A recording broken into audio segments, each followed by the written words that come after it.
a mansion sitting behind gates in one of the most expensive zip codes in Texas, a real estate portfolio built over 3 decades in a city that most NBA players treated as a temporary stop, and a man who made over $100 million playing basketball in Dallas and then stayed to make even more. Most people think Dallas money belongs to the oil families, the old Texas dynasties that have been sitting on land and wealth since before anyone else showed up. But the richest black NBA player in Dallas did not inherit anything. He earned it on a basketball court, invested it in the city that cheered for him, and built something that is still growing today. We are going deep. The house, the businesses, the cars, the story of how a kid from a working-class suburb of Chicago became one of the wealthiest men in Dallas, and why almost nobody talks about him the way they should. Wait until you get to the end, because what this man built after basketball is more impressive than anything he did during it. Before we get into the house and the money, let us make sure we are talking about the right man. Dallas has had a lot of NBA players come through over the years. Big names, big contracts, men who earned enormous salaries in this city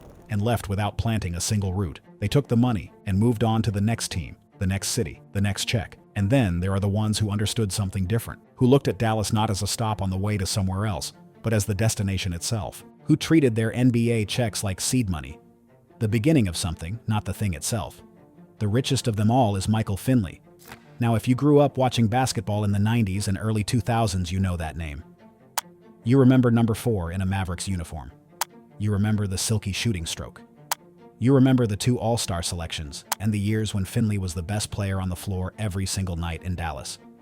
But what most people do not know, what almost nobody outside of Dallas's business community fully understands, is what Michael Finley did after the final buzzer. What he built while everyone else was watching other players. What he quietly accumulated in this city over nearly 30 years while the sports world moved on to the next star. His net worth is estimated at between $60 and $80 million, and it is still climbing. But the number is not the story. The story is what the number is built on.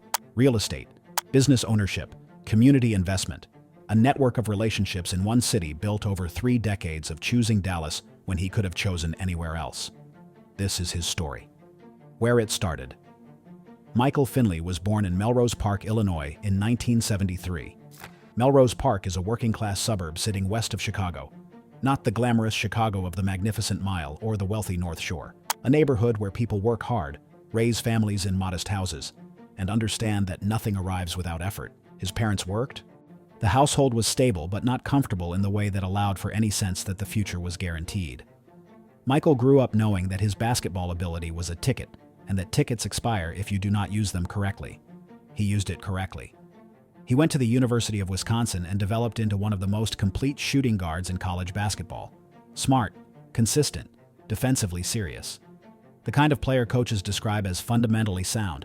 Someone who does the right thing without being told, and does it the same way every single time, regardless of who is watching. The Phoenix Suns drafted him 21st overall in the 1995 NBA draft.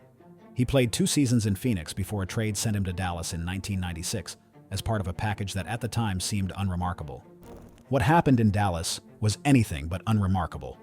When Michael Finley arrived in Dallas in 1996, the Mavericks were not good. They were coming off years of losing that had made them one of the least competitive franchises in professional basketball. The city had a complicated relationship with its NBA team, present but not passionate. Dallas was a football town. The Cowboys were religion. The Mavericks were background noise. Finley changed that. In his first full season, he averaged over 20 points a game and established himself immediately as one of the best shooting guards in the Western Conference. He was smooth. He was reliable. He showed up every single night and gave you the same performance regardless of what the score was or who the opponent was. Dallas fans recognized this and responded with the kind of loyalty that most players never receive from a city. He was a 2-time All-Star. He was the face of the franchise for 7 years. He was the player Dallas built around before a young German named Dirk Nowitzki fully emerged as the generational talent he would become. Finley was the established star who handled the pressure while the future arrived. He did not complain about it. He embraced it. He understood his role and he played it at the highest level for 7 seasons in a Mavericks uniform. And while he was doing all of that on the court, he was doing something completely different off it. He was buying Dallas. Most players treat a city like a hotel room. Check in, check out, leave nothing behind. Michael Finley treated Dallas like a home he intended to own forever. What he built because of that decision is what this video is really about. The house. What home looks like in Dallas. Let us talk about where Michael Finley actually lives, because the house tells you everything about the man. He lives in Preston Hollow. If you do not know Dallas, let me explain exactly what that means. Preston Hollow is where Dallas's most serious money lives, not new money trying to look rich. Established money that does not need to prove anything to anyone. George W. Bush has a home in Preston Hollow. Ross Perot built his estate there. The families that have run Dallas from the background for generations, the lawyers, the developers, the corporate executives, the energy money, they live in Preston Hollow. It is large lots and mature trees and houses that sit far enough back from the street that you cannot see them properly from the road. It is the kind of neighborhood where wealth is so established that it stopped performing itself decades ago. Finley's estate in Preston Hollow is exactly what you would expect from a man who has been in that neighborhood for over 2 decades. A substantial home on a significant lot that has the settled permanent presence that only comes from somewhere that has been genuinely lived in and cared for over a long period of time. The exterior is traditional, clean lines, mature landscaping that reflects years of attention rather than a recent investment designed to impress.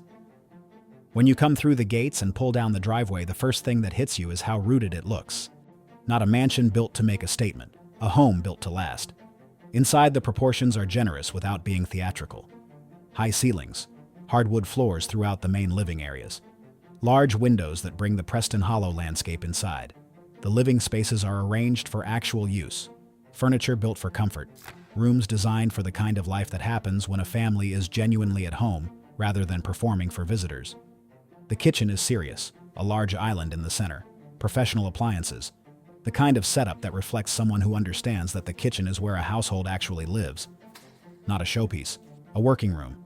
The primary suite has its own private terrace overlooking the property, a bathroom finished in natural stone.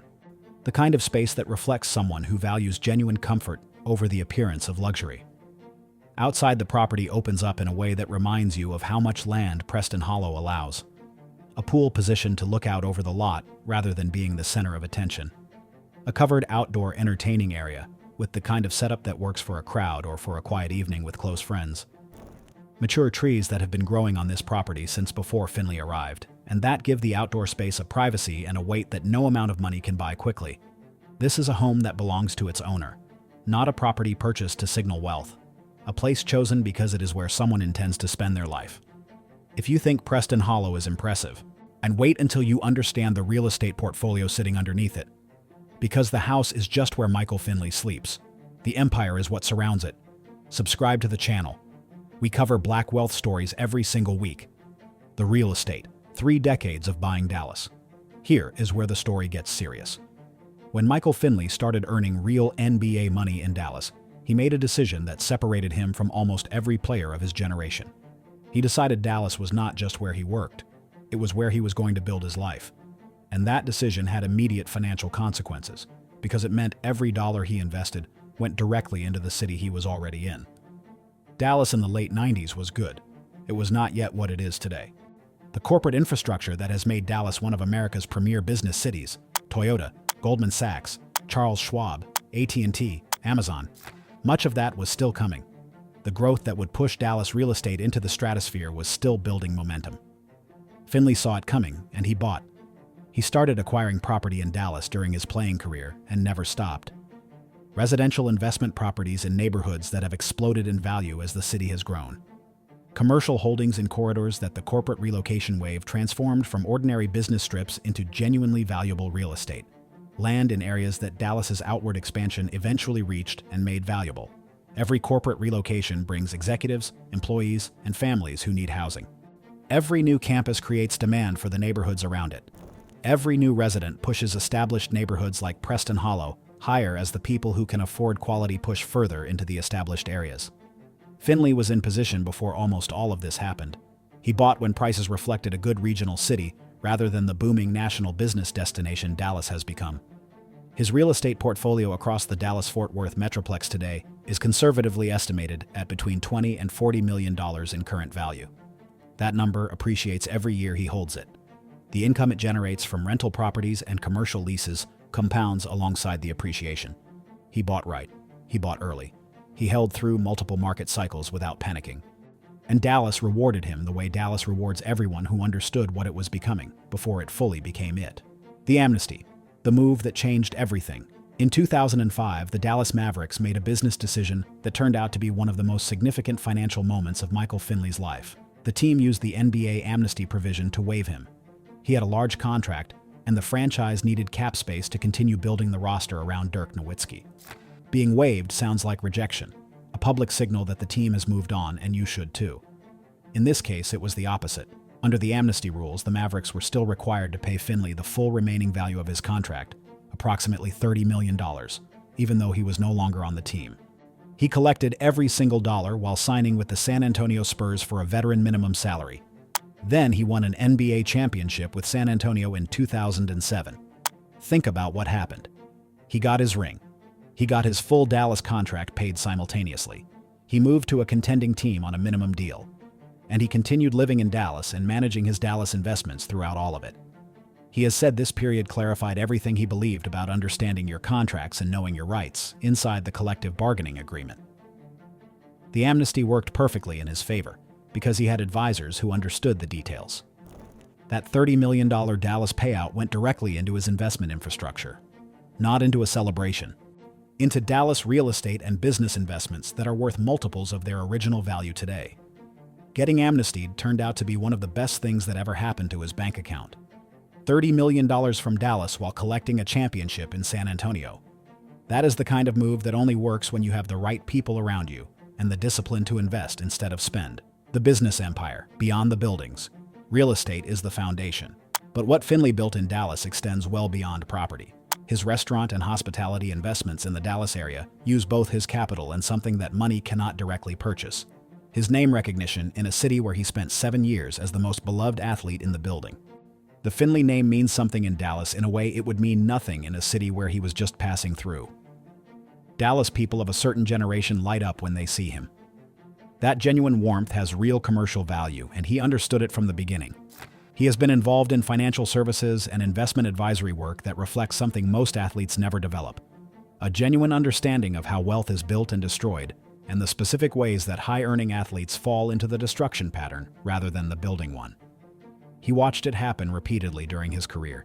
Teammates and opponents earning enormous salaries and arriving at retirement with little to show for it. Massive earning followed by massive spending, followed by no investment, followed by the specific panic of a man in his mid-30s with no income and no assets. He saw this pattern clearly enough that it genuinely affected how he handled his own money. He uses that experience now to work with other athletes on financial planning. His credibility in that space is not theoretical. He is the proof that the approach works. A player who earned over $100 million and is significantly wealthier in retirement than when he was playing is the most convincing financial advisor any young athlete could ever find. His business network in Dallas after nearly 30 years of living and investing, there is one of his most valuable assets and the hardest to quantify. He knows the developers. He knows the corporate leaders. He knows the people who have moved Dallas's economy forward and who are continuing to do so. These relationships generate opportunities that no amount of money can directly buy. When deals come together in Dallas, the people in the room are often people Finley has known for 20 years. He moved into basketball operations after his playing career ended, working in front office and advisory capacities with NBA organizations. This kept him connected to the business of basketball long after his body stopped playing it. Additional income, additional credibility, additional relationships in an industry that keeps generating business opportunity even when you are no longer suiting up. The cars, quality that does not announce itself. Michael Finley's garage tells you exactly what you need to know about his relationship with money. His daily driver is a Mercedes-Benz, the kind of car that a successful Dallas attorney or a senior corporate executive drives because it is excellent and because it does not make a statement beyond "I have my finances in order." Clean, well-maintained, no custom work, no modifications designed to attract attention.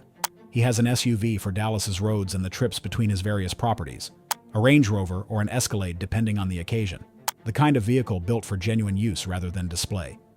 What you will not find is a collection of depreciating supercars sitting in a museum garage waiting to be photographed. Finley does not own cars to perform his wealth. He owns cars to drive them. He buys quality and maintains it properly and drives it until there is a reason to replace it. And this is entirely consistent with everything else about how he operates. His car choices reflect the same philosophy as his real estate decisions. Buy the best quality that serves your actual purpose. Maintain it properly. Do not spend money on things that exist only to signal that you have money.